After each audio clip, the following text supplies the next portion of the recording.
I feel that this drug has completely ruined my life. Had I known about antidepressant withdrawal, I would never have taken this antidepressant. Tabitha Dow says sometimes she doesn't see the point of life. Unemployed and back living with her parents, she told me things started to go downhill after taking antidepressant venlafaxine. Originally prescribed to her for migraines, Tabitha quickly became physically dependent on the drug.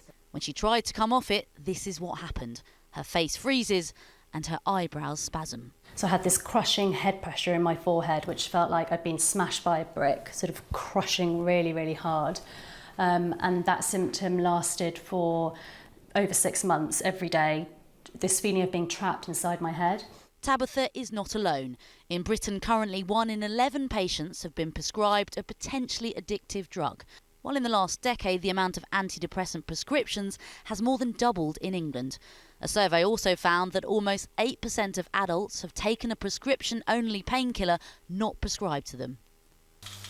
Today, the government said a review was needed to tackle the problem of prescription drug addiction in the UK, to avoid it growing into the epidemic which is currently gripping America. They will look at medications widely prescribed to you by your GP for pain, anxiety, insomnia and depression. GPs will be under pressure from some of their patients to prescribe, and therefore what we want to do is both raise the awareness of the patients that some of the drugs that they're being prescribed are dependence forming.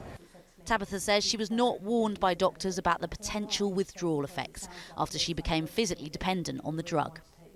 I have a huge sense of disappointment because all of my friends who are around my age, sort of 33, they're getting married, thinking about having children, buying a house. I can't do any of those things at the moment because I'm not well enough to go out and meet someone. I'm single, I'm still living with my parents and I'm on benefits. It was only when Tabitha tried to come off antidepressants that she realised how physically addictive the drugs were. 2 years later, and she still lives with daily symptoms. Minnie Stevenson, 5 News.